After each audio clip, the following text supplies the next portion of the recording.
Therefore, since we are surrounded by such great cloud of witnesses, let us throw off all the weight that hinders us and the sin that so easily entangles us. Can you say wait? Say it louder, wait. And let us run, say run. Louder, run. With perseverance, the race marked out for us, fixing our eyes on Jesus. Say Jesus. The pioneer and perfecter of faith. For the joy set before him, he endured the cross, scorning its shame, and sat down at the right hand of the throne of God. On July 14, 2007, the arena was filled.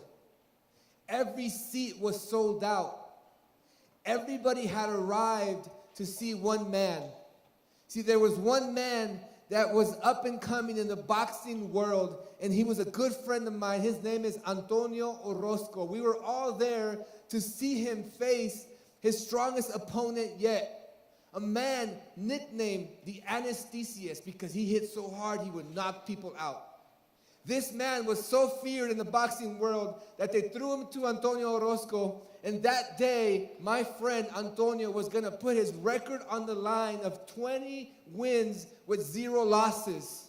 In boxing, that is huge, to have no losses, and he was going to put his record on the line to show the world that he could overcome his greatest battle.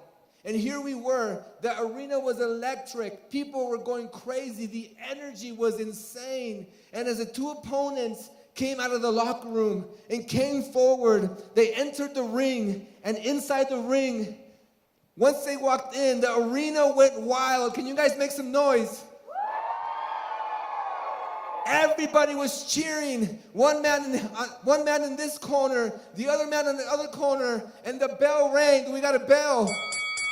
The bell rang and the fight started.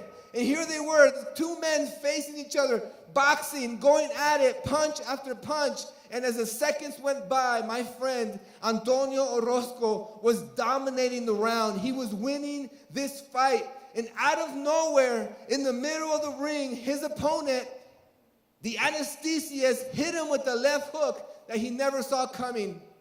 And it landed right on his chin. And as he was going down, because gravity was pulling him and he was getting knocked out, something held him up. Something kept him up. He didn't hit the ground, but he went towards the ropes. And on the ropes, he was getting hit with punch after punch, combination after combination. I don't know what held my friend up, but he was there getting punched and punched. And what seemed like a lifetime, finally the bell rang. And three minutes had passed. He walks over to his corner, sits down, and he was almost knocked out. He didn't even know where he was. He was confused. He was upset. He was discouraged. His coach jumped into the ring, grabs him, and he says, Antonio! He said, Tony, if you don't forget what just happened, you will never make it past the next round. I need you to forget what just happened. See, I'm convinced of something in life, that if we don't forget what happened to us, we will never create the future that God has for us. See, you are in a fight. You are in a race. You are in a battle. And every battle that you face, you're going to have to find the strength within you to forget what happened to you. See, there's been situations that have happened to you. There's been traumas that have happened to you. But if you don't forget what happened to you in round 1, you will never make it past round 2. Are you guys ready to make it 12 rounds and win this fight? Can you make some noise? See, what God is looking for is men and women that stand up and say, I want to run this race. Can you say race? We are all on a race. We are all on a journey. We are all moving forward. And just like my friend Antonio Orozco that day, where he almost got knocked down, almost lost everything he had worked for in one round, something kept him up. And when he went to his corner, his coach told him, you have to forget what just happened, or you'll never make it past the next round. Some of us today, some of us right now need to forget the things that have happened to us. Maybe you've been offended. Maybe someone hurt you. I prayed with so many people last night, and I was in tears because I've been through what you've been through. I have felt what you felt. I'll never forget as I hugged a young man, and he was telling me how he's lost so much family. See, I know what that feels like. But at some point, we have to be able to leave that behind so that we can move into the future that God has for us. And I'm so excited today to still be here and share with you guys, because you are the future of this world. You are the future of Phoenix. You're the future of what's happening here. And God has so many plans for every person in this room. See, that scripture I just read is talking about a race. Can you say race? If you're asking me, I don't know why the Bible said race, because I don't like to run. I don't know about you. I'm Latino, and Latinos just don't run that much. I don't mean to be, but all my white friends, they love to run. They go to marathons, and they do all these races. I'm just not a huge runner, so I'm hoping like it would have said maybe like we could have just swagged it out. We could have just maybe rode our bike, maybe like a power walk. But no, the Bible's talking about a race. Can you say race? See, this is a race that we are in. In the book of Hebrews, what the writer is telling us is that we are all in a race. We are all moving forward. We are going somewhere. And I love that the Bible uses sports analogies so much. It talks about boxing in the Bible. It talks about running in the Bible. It talks about so many sports analogies, and I love that because it connects so much with us. Who likes sports here? Any sports fans? What are some of your favorite sports? Basketball. What else? Football. What else? Soccer. Baseball. Basketball. Any runners? Any runners? We got a couple runners? Track. You love track. That's amazing. So this sports analogy today, it's about running. It's about running. It's about a race. And I want to talk about what does this race look like that we are in? What does it look like to be in a race that the Bible is talking about? Because obviously we're not running physically, but there's something that's happening in our life that the Bible is describing as a race. You know what's crazy about running? They've done some research. Science has done research that when you run, say run. When you run, it says that you can actually decrease your stress. That when you move physically, that when you are actually doing something with your body, it reduces the stress in your life. It allows you to think more clear. So all you runners, you're doing a good thing because physically it helps you. See, but then the Bible talks about running spiritually. That we are running spiritually. Say running spiritually. That we are going somewhere, that we are creating a future. Could it be that just like it does for us when we run physically, it helps our brain reduce stress? Could it be that when we run spiritually, it also helps us connect to God faster?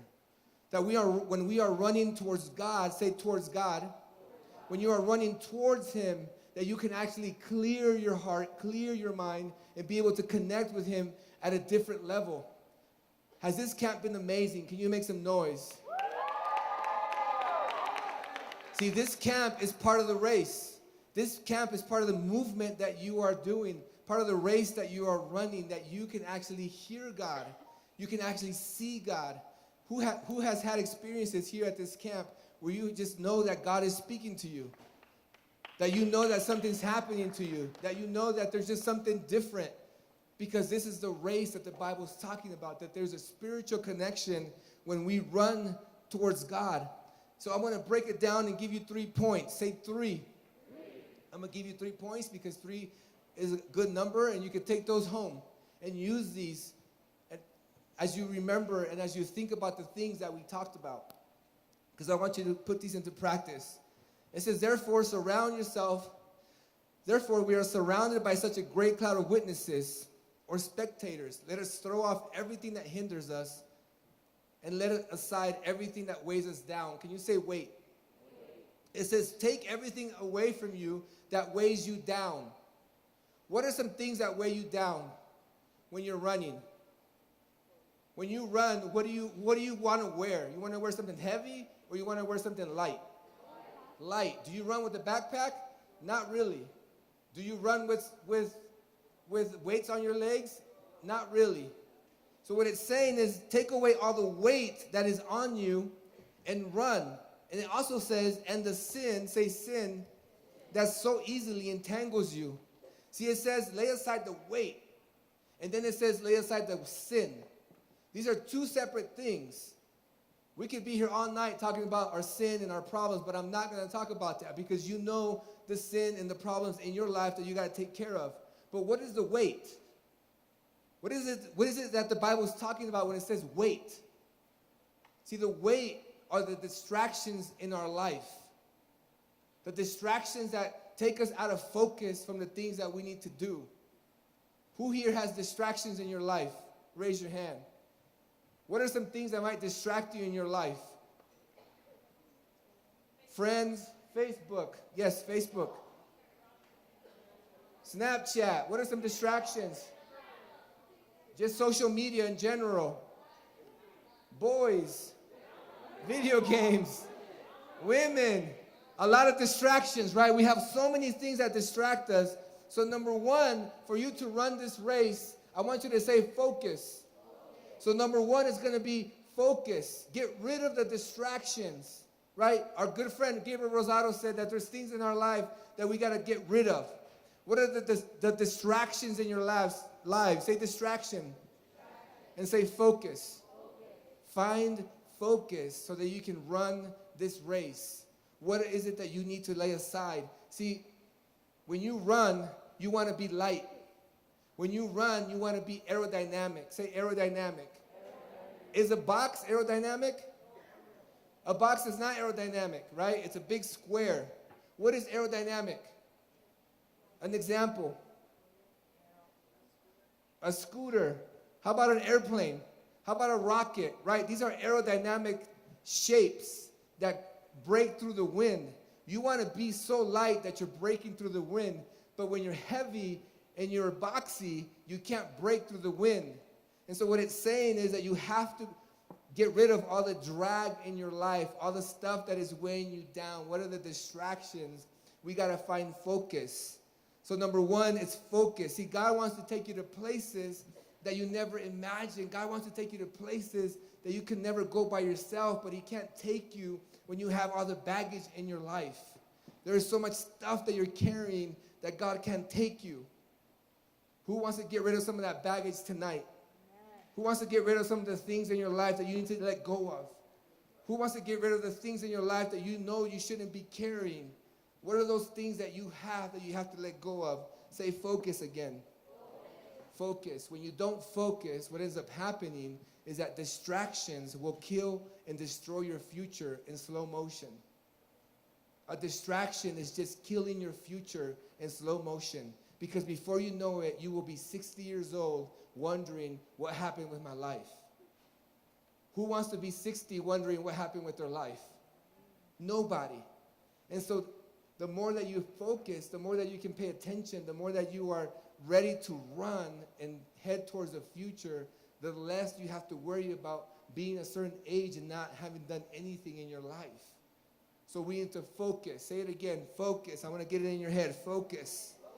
Number two, it says this, and let us run with perseverance the race marked out for us. Say perseverance. Who knows what perseverance is? Can someone just say it? Perseverance. Not giving up. Pushing through, that's good. Perseverance. You think boxing takes perseverance? You think running a marathon takes perseverance? All these things take perseverance, right? Do you think life takes perseverance? So number two, I want you to write down, if you're writing it down or remember it, is commitment. Say commitment. See, this is a difficult one. And men, I want to speak to the men and to the women. But men, we got to find commitment. And a lot of times in our life, we don't have commitment because we never got modeled commitment. This is why it's so important to have people in your life. Maybe you didn't have a father. Maybe you didn't have a mother. Maybe somebody wasn't there for you to show you commitment. So you never learned it. This is so important to have. That's why it's so important to have pastors like Pastor Chad. It's so important to have the staff that shows up, because if they didn't have commitment, do you think this would happen? Do you think the camp would even take place if people weren't committed? So number 2, I want you to say commitment. Be perseverant. Persevere. Follow through. Push forward. When you feel like giving up, what are you going to do? You're going to try harder. When you feel like giving up, you're going to persevere. What are you going to do? You're going to persevere. You're going to keep moving forward. Because life is a race. We are running towards a future. And we're going to go down and we're going to look at number 3. At 12:2, it says, fixing your eyes on Jesus. Say, Jesus.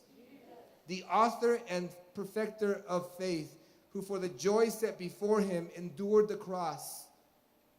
It says fixing. Say fixing. It says fixing your eyes on Jesus. Why is this so important? Fixing your eyes on Jesus. I'm going to close with this if the band can come up. Fixing your eyes on Jesus. Why is this important? Fixing your eyes on Jesus. This is important because if you don't fix your eyes on Jesus, you will end up comparing yourself to somebody else. You don't want to be compared to anybody else.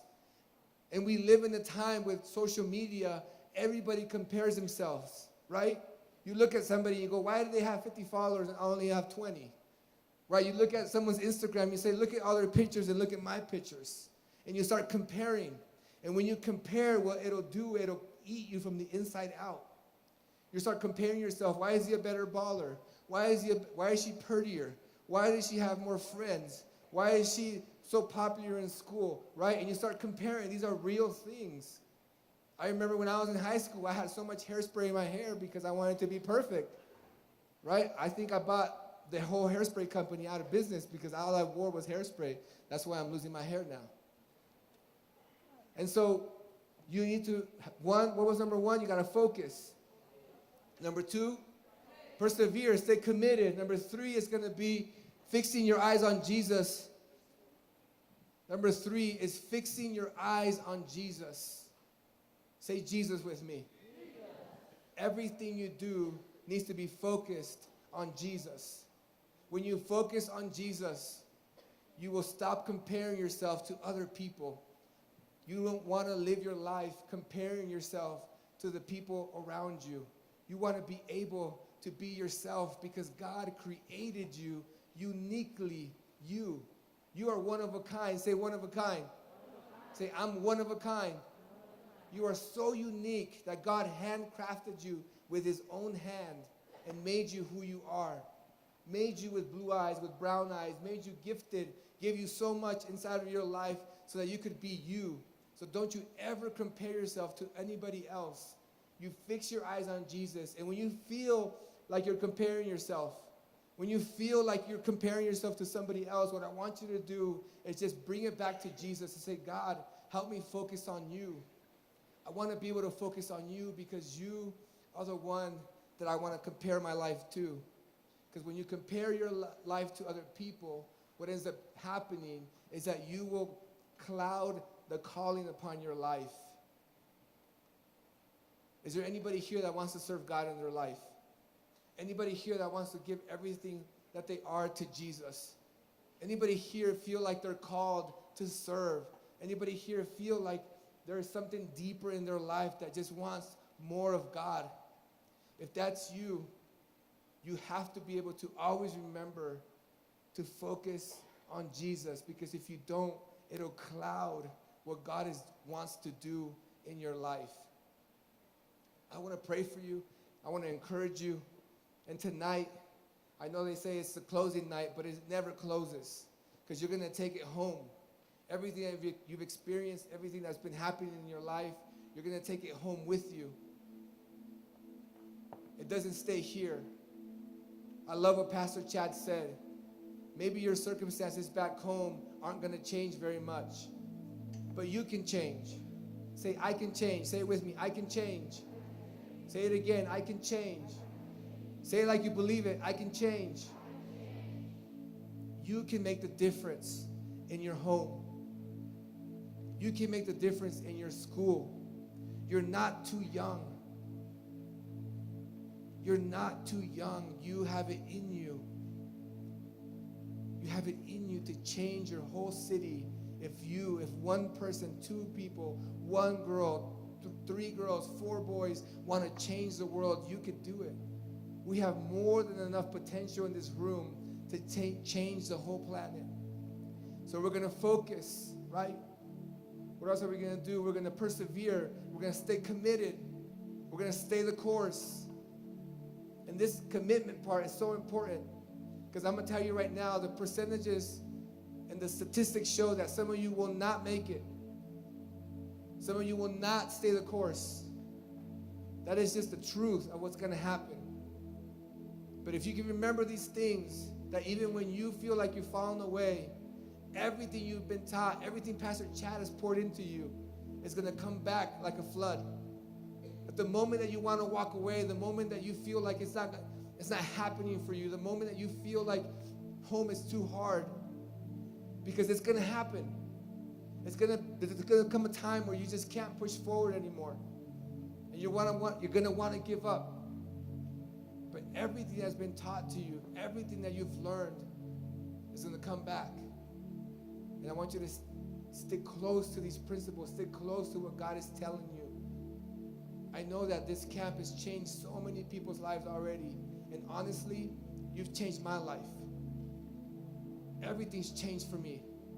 I was telling Pastor Chad that your life has impacted my life.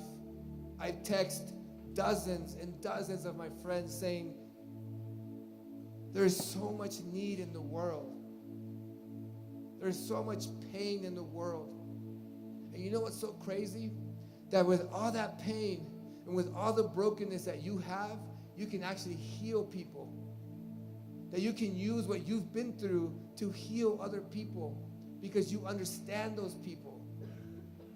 See, everything you've been through has been for a purpose, so that you can relate to other people. You have it in you to heal so many other people. And I was telling my friends, I can't believe how many amazing kids live in Phoenix.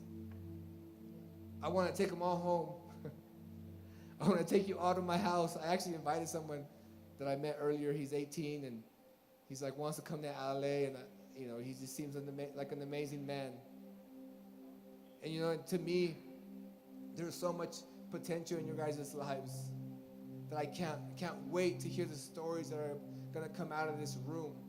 I can't wait to see what God is going to do in your lives. Are you guys excited for what God is going to do in your life? Can you make some noise? So what is this race that we're running? If it is a race, what is it? What kind of a race is it? Is it a sprint? Is it a marathon? Is it just what are we running for? See, in order to understand this, I'm going to read a scripture that's in the same book, but it's before what I read. It says, these were all commended for their faith, say faith, yet none of them received what had been promised. God had planned something better for us, so that together with us, they would be made perfect. It says together with us, say together. It says that who is he talking about? We are surrounded by a great cloud of witnesses. It's almost like he's explaining that there's a stadium and they're watching us. See, what he's talking about are the men that came before us. Moses, say Moses. Abraham. All those guys that we have read about, those are the heroes of the faith.